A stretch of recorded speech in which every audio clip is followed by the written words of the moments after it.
neɗɗo fi waw timminde haqqe jalla ɗin haqqoje taggoɗe haqqe makko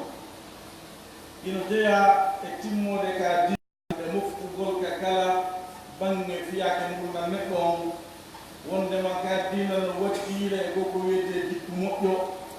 ha e daraja ha ka tawata hara tode islam on no waɗi hoore mum fof no waɗi ko wiyete diina kon fof ɗum ko jikku moƴƴo e jolli e nulaaɗo sallallahu alayhi wa sallam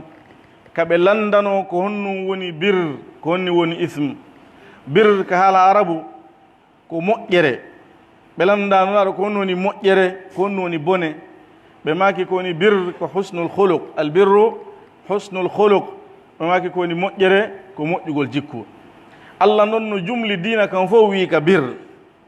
sabu joli ka alquran allah wi wonaali waɗugol moƴƴere nden nde fewtinton geece monɗen tun sengo funnange ma sengo hirnange ko ɗum woni diina kan ko wonaali juulugol ngol tun o wi kono ko woni bir walakinna albirra man amana billahi walyawmi alakhiri walmalaikati walkitabi wannabiyin wa ata almala ala hubbihi dhawi alqurba walyatama walmasakina wabna alsabil والسائلين وفي الرقاب وأقام الصلاة وآتى الزكاة والموفون بعهدهم إذا عاهدوا والصابرين في البأساء والضراء وحين البأس دي جيكو جيدو gila arkanul iman jidin jeego gomɗingol allah e nulaaɓe makko ɓen e defte makko ɗen e malaikaɓe makko ɓen gomɗina ñalande darngal ha e okkitirgol jawdi muɗum ndin ka allah yamiri o ndi waɗe ɗon woni ko farillaji ɗin woni ko sunnaji ɗi neɗɗo on reɗɗina yo waɗu ɗin ari noon e ñinnugol julde e ittugol zakka farilla on e hunnugol ahdi e wonugol muññiɗo e nendanalngal alhaaliji muɗum allah wi kon ɗo woni ko wiyete bir nulaaɗo noon ko ɗum ɗo fof hawtodiri jaabi sahabajo ɗa ɓe wi ɗum woni jikku moƴƴo waro nani ɗen noon hadis on albirru husnul khuluq ko ɗum waɗi dina kan no yamirma an neɗɗo on ya moƴƴin jikku maɗa on tele ma joomi ma ɗum ko honno wonirta ko nde gomɗintamo kanko allah gongina wodede makko gomɗina dendanal ngal ko yamiri kon ya gomɗin ɗum ko tugale iman ɗen wotinɗinamo ka jeyal ka tagu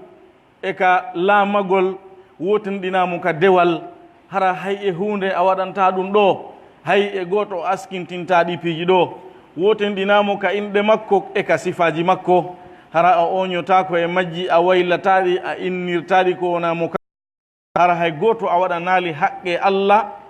e kafidamo e muɗum ma hertinana o tigi ko ɗum woni moƴƴagol jikku telen ma allah si yawti ɗum no waɗɗima a neɗɗo on nde moƴƴinta jikku maɗa on telen ma nula sallam no jeeya e no neɗɗo moƴƴinirta jikku muɗum e nulaɗo o gomɗinaɓe o gongina ko ɓe wowli kon e kala ko ɓe humpiti o iwtira ɓawo sunna maɓɓe on o ɗoɓe o woɗɗito kala ko wiyete bid'a e kala ko wiyete shirk o woɗɗito kala ko ɓe haɗi o tabitay ko ɓe yamiri kon embere feere makko nden haray ko ɗum ɗo woni moƴƴagol jikku e nulaaɗo sallllahu alayhi wa sallam no jeeya e muɗum kadi juulugol e maɓɓe tuma kala nde ɓe janta no jeeya kadi e neɗɗo o ko diina kan yamirimo kon yo moƴƴo jikku makko nde o moƴƴinta jikku on telemma tagore allah nden woni ko neɗɗanke woni ko kullum hiɗen andi goɗɗo windama nato yiite sabu himo letti ñaari hum o humi kun na o addan kun ɗon ko kun ñaama na o accutu kun kun ɗaɓɓani hoore makkun goɗɗo kadi allah weltanike ɗum wi fodi ɗum naadugol ɗum aljanna sabu ko okkori bareeru ndiyan fi hindu ɗon ɗa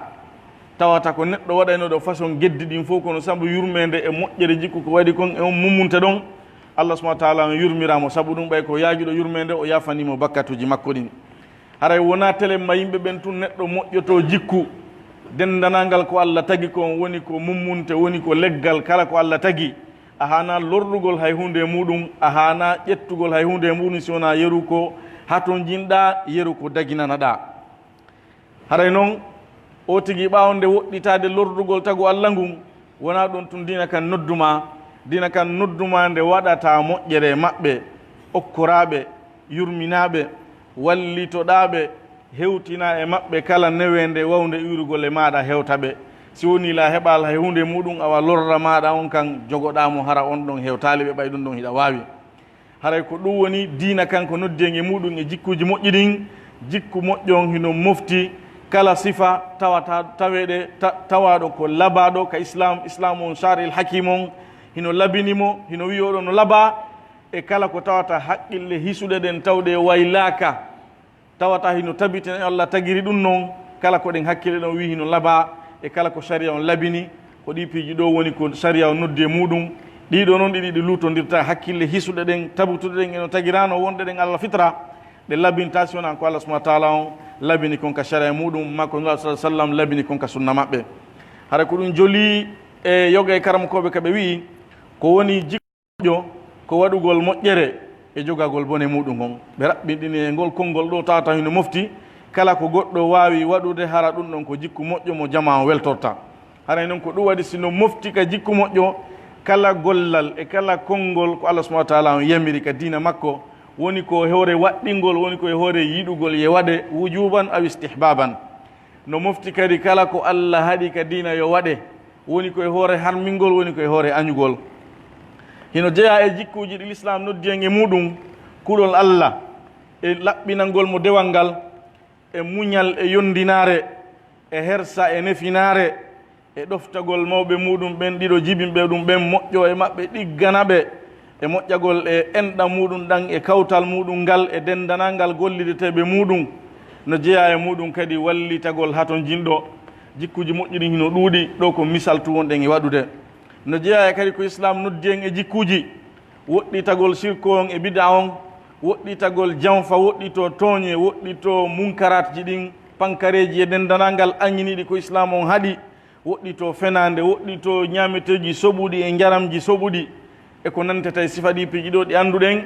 wonkiji meɗen ɗin hara hino nefe si nani ɗum wolama ma si yii ɗum hino waɗe ma si jonnama ɗum yo ñaamo si tawi ko ñamete. haray saabu islam on hino noddi e kala jikku tedduɗo hino woɗɗintini en e kala jikku jasuɗo. jomirawo on o wi kanko subhanahu wa taala wa'budullaha wala tushriku bihi shay'a wa bilwalidaini ihsana وبذي القربى واليتامى والمساكين والجار ذي القربى والجار الجنب والصاحب بالجنب وابن السبيل وما ملكت أيمانكم إن الله لا يحب من كان مختالا فخورا. وفي آية ولا تقربوا الفواحش ما ظهر منها وما بطن. وفي آية واقصد في مشيك واغضض من صوتك. الله نودي دي جيكوجي دو دون دو كو سيدintingol دي جيكوجي دي misirden do Allah wi en yo en rewmu kanko tun haren sirkanali mo hay e hunde moƴƴeɗen e mawɓe meɗen kañum e enɗam meɗen ɗan e alyatima ɓen e miskina ɓen e kawtal ngal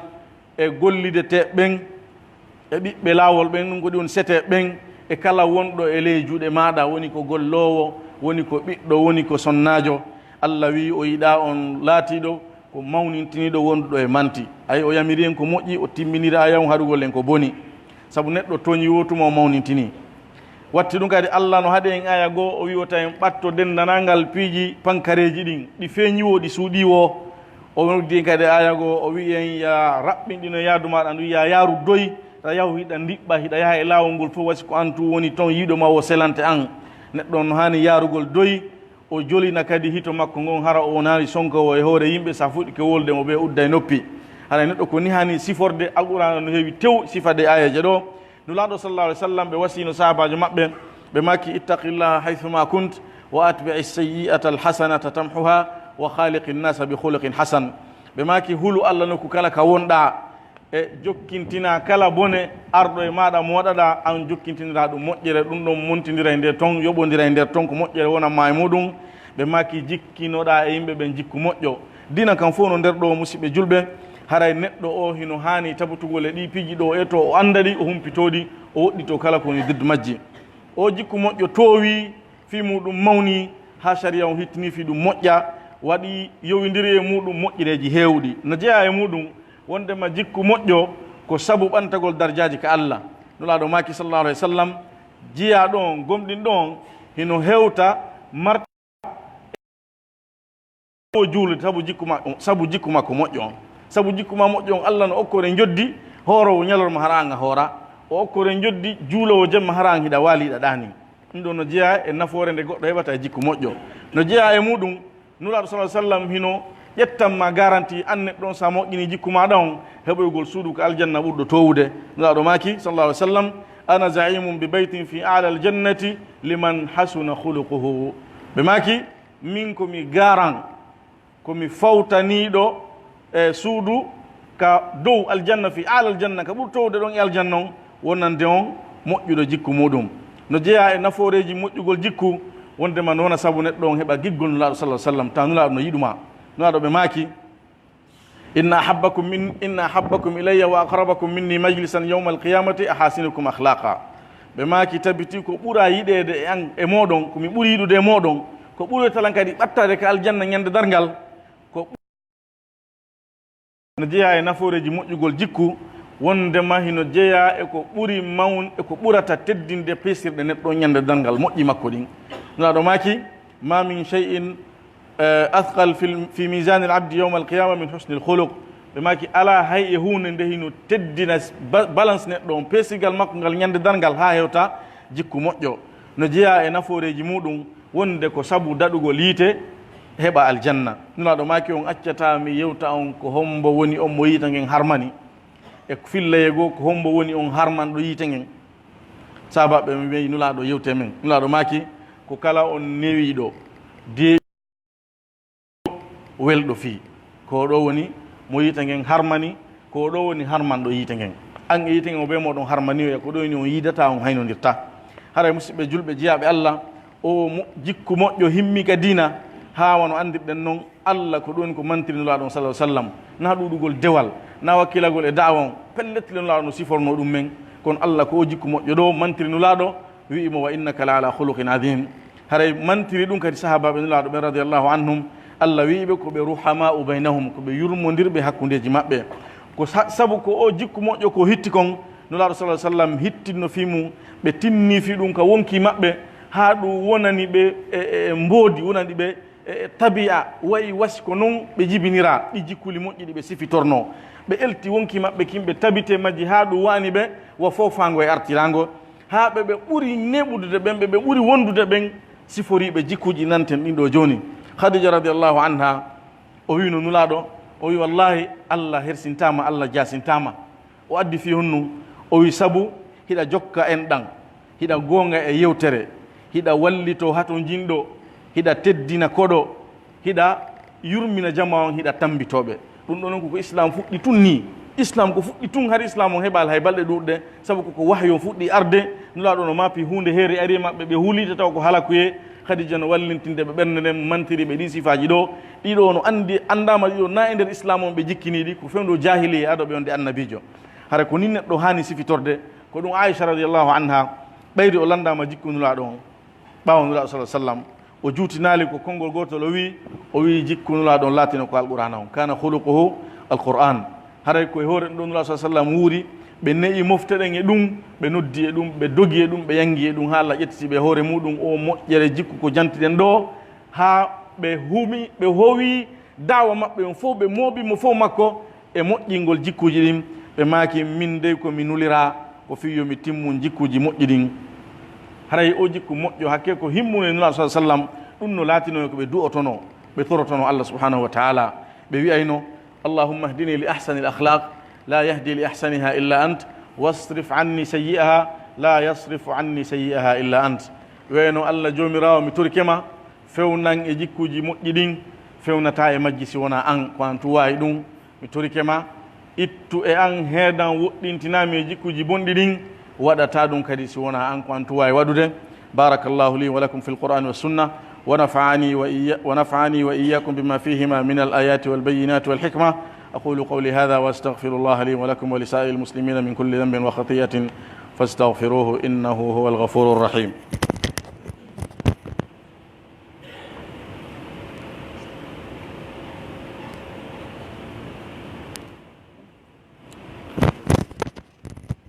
الحمد لله على إحسانه والشكر له على توفيقه وامتنانه وأشهد أن لا إله إلا الله وحده لا شريك له تعظيما لشانه وأشهد أن سيدنا محمدا عبده ورسوله الداعي إلى رضوانه صلى الله عليه وعلى آله وأصحابه وأتباعه إلى يوم الدين أما بعد فاتقوا الله عباد الله حق التقوى وراقبوه في مقاصد وأقوالكم وأفعالكم وسائر تصرفاتكم، فإن ذلك تمام حسن الخلق. قال تعالى: يا أيها الذين آمنوا اتقوا الله وقولوا قولا سديدا يصلح لكم أعمالكم ويغفر لكم ذنوبكم ومن يطع الله ورسوله فقد فاز فوزا عظيما. إن يتي الله إدو نماجي مكودين hiɗen jarnamo hiɗen weltanomo e dow dendanangal moƴƴireji makko ɗin, hiɗen seedo ko kanko tun hana rewede o kafidaka e ɗum. hiɗen seedo Muhammad sallallahu alaihi wasallam ko jiyaɗo makko, ko nula nodduɗo e welaye makko on. yo Allah juulo e makko ha hewta sahabaɓe makko e ɓengure makko nden e kala jokkutuɗo lawol makko ngol. jiyaɓe Allah, hulen Allah ko ɗum woni joɓamo hanuɗen yoɓade, ko ɗum woni joɓamo lannata. hulen Allah no hana huliredo noon embere ko marɗen feere kon fof. renen mo kanko Allah wattanen yila e makko e dendanangal fandundeji meɗen, ko ɗum woni annuyeji ɗin, e dendanangal konguɗi meɗen e kuuɗe meɗen, e yilanɗe meɗen fof, ƴewgol meɗen e tippagol meɗen. anditen ko ɗum ɗon woni ko wiyete kon jikku moƴƴo. jomirawo noddi en o wi kono yo gomɗinɓe huule Allah wowlon konngol moƴƴol, konngol fewugol ñiiɓugol. Allah si on waɗi ɗum o moƴƴinanayi on golleji mon ɗin, o yafano on bakkatuji moɗon. kala wo on ɗoftiɗo Allah e nulaɗo makko on haray o fooli polgal mawgal. anden jiyaɓe Allah, o jikku moƴƴo mo islam noddi en e muɗum, ɗum ko wonay ɗum saabu neɗɗo on heɓa barki ka gurdam muɗum, mujtama communauté makko, jama ka wuuri ɗon heɓa barki on moƴƴere jikku makko. ɗum ko moƴƴinay ɗum fi makko, ɓanta fi makko, mawnina fi makko ko Allah subahanahu wa taala Allah yiɗamo. ɗum ko waɗay ɗum giggol e makko ka ɓerɗe yimɓe ɓen jama o yiɗamo, yiɗomo o hara no yiɗimo, no weltorimo. ɗum ko okkoray ɗum mo hentagol ɓernde e deeƴugol ɓernde, o serta e ko wiyete ɓittere wonki e ɓittere ɓernde. jawdi ɗuuɗi wo ɗuuɗa wo, gandal ɗuuɗi wo ɗuuɗa wo, so jikkuma o moƴƴi ɗiɗo a heɓay ɗi. refti ɗum noon inde moƴƴere nden ka aduna ɗo, na ɗum o ɗaɓɓi kono o heɓay. ndare Allah no manti annabaɓe mum, o wi men waɗani ɓe jantore moƴƴere ka aduna ɗo. refti noon battane moƴƴo mo heɓo taw ka darngal, heɓoygol wela e Allah e yurmede makko, naata aljanna tawa no ɓattinulaɗo sallallahu alaihi wa sallam no jantorɗen noon. anditen kadi bone jikku bonɗo, ɗum ko kata e hoore joom muɗum, ko itta ɗum barki e gurdan neɗɗo on, itta barki e communauté on e mujtama on ka wona wuurede ɗon si jikkul ɗin boni. ɗum kadi ko waɗay ɗum ngaygu e ɓerɗe jama on téléma maɗa hara yiiɗoma wo haysono weltino o settinay hara hay hunde a wiyamo tawde tummo andirma jikku bonɗo. ko waɗay ɗum niwra e ɓernde neɗɗo on tawa o heɓata peewal. ɓa si a tooñi jama on, Allah subahana wa taala on waɗay ɗin bakkatuji toɓɓe ɓareje ka ɓernde maɗa, ka ɓernde neɗɗo on niɓɓiti wo, ko wiyete peewal karan hewtirta ɗon, hay hewti kadi o wawata wallitorde, o wawata gollitirde. ko ɗum hara neɗɗo on no hanirentade fota ko ɗum si joli e nulaɗo sa sallam kaɓe maki adulmu zulumatum yawma alqiyama, ɓe maki tooñe ɗum ko niɓe wonayta ñande darngal. haray o jikku bonɗo waɗay niwre e ɓernde neɗɗo on tawa o ɗu tayude gonga, waɗay mo kadi malkisaɗo ko aduna ɗo taho, watti noon bone habbiɗo mon ñande darngal. haray jiyaɓe Allah, rerɗe e moƴƴingol jikkuji moɗon, tamoɗon e diina nulaɗo moɗon on sallallahu alayhi wa sallam, e fiɓoɗon e sunna makko on alayhi salatu wassalam, heɓon polgal, heɓon malore jeeɗon e yimɓe aljanna. saabu nulaɗo sallallahu alayhi wa sallam ɓe landama ko honnu woni ko ɓurata nadude yimɓe aljanna, ɓe maaki ko taqwallahi wa husnul khuluq, kulol Allah e jikku moƴƴo, ko ɗum ɗo ɓurata nadde yimɓe aljanna. wa sallu wa sallimu ala rasulillah, faman salla alayhi salatan wahidatan sallallahu alayhi bi ashra. juule e nuraɗo sallah sallam mo juuli e makko nde wotere Allah juula e yewtigi nde laabi sappo. allahumma salli ala muhammadin wa azwajihi wa dhurriyyatihi kama sallayta ala ali ibrahima innaka hamidum majid. allahumma barik ala muhammadin wa azwajihi wa dhurriyyatihi كما باركت على إبراهيم آل إبراهيم إنك حميد مجيد. اللهم أعز الإسلام والمسلمين وأذل الشرك والمشركين ودمر أعداء الدين وانصر عبادك الموحدين. اللهم آمنا في دورنا وأوطاننا وأصلح ولاة أمورنا واجعل ولايتنا في من خافك واتقاك واتبع رضاك يا رب العالمين. اللهم اشف مرضانا وارحم موتانا وعاف مبتلانا وفك أسرانا وانصرنا على من عادانا. اللهم تقبل توبتنا واغسل حوبتنا وأجب دعوتنا وثبت حجتنا واسلل سخيمة قلوبنا. اللهم اهدنا لأحسن الأخلاق لا يهدي لأحسنها إلا أنت، واصرف عنا سيئها لا يصرف عنا سيئها إلا أنت. اللهم اهدنا لأحسن الأخلاق لا يهدي لأحسنها إلا أنت، واصرف عنا سيئها لا يصرف عنا سيئها إلا أنت. لا إله إلا أنت سبحانك إنا كنا من الظالمين. إن الله يأمر بالعدل والإحسان وإيتاء ذي القربى وينهى عن الفحشاء والمنكر والبغي يعظكم لعلكم تذكرون. فاذكروا الله يذكركم واشكروه على آلائه ونعمه يزدكم ولذكر الله أكبر والله يعلم ما تصنعون.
الحمد لله رب العالمين الرحمن الرحيم مالك يوم الدين إياك نعبد وإياك نستعين اهدنا الصراط المستقيم صراط الذين أنعمت عليهم غير المغضوب عليهم ولا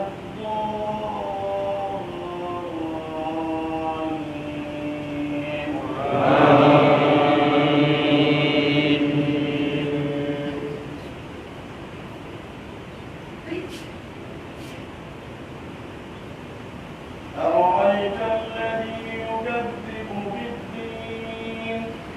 فذلك الذي يدع اليتيم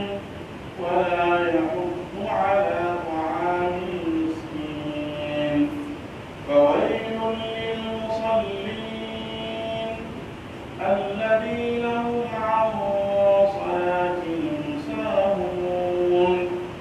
الذين هم يراءون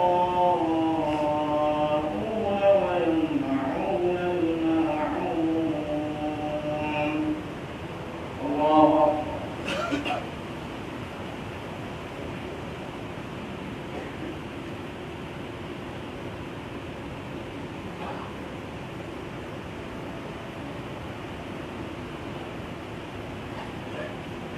سمع الله لمن حمده.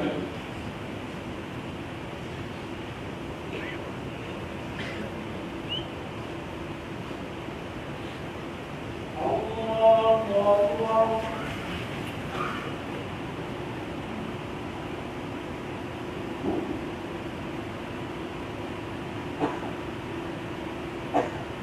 الله أكبر.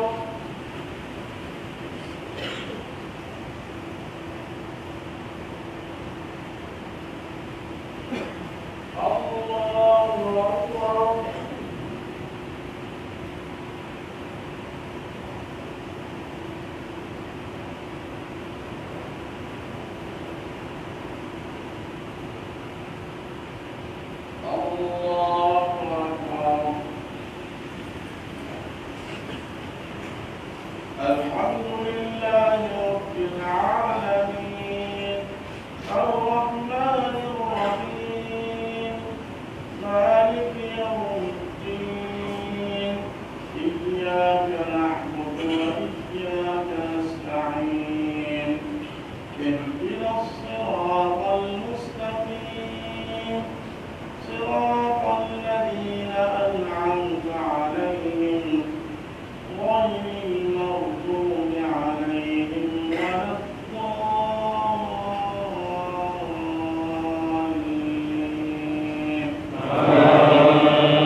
قل يا أيها الكافرون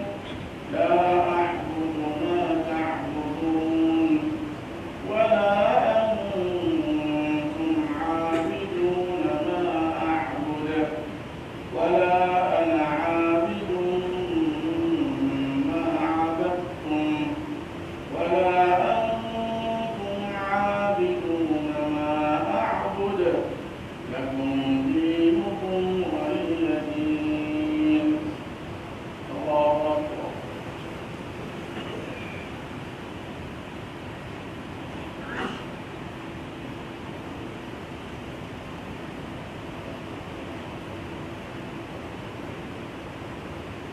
سمع الله لمن حمده.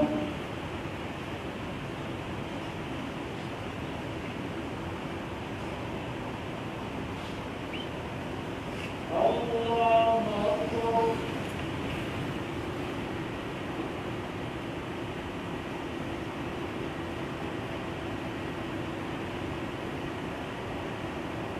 الله أكبر.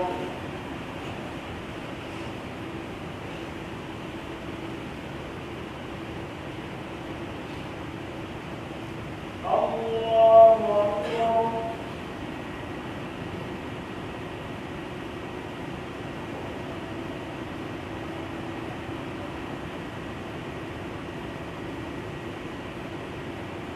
الله أكبر.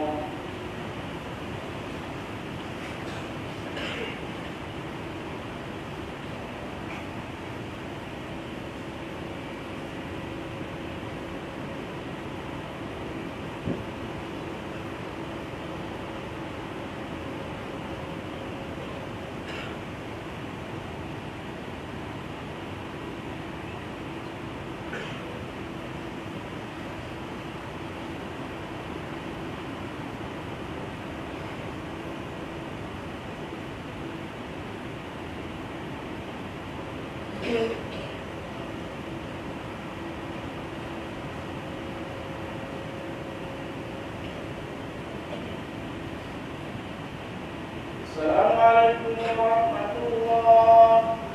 السلام عليكم ورحمة الله.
Gracias.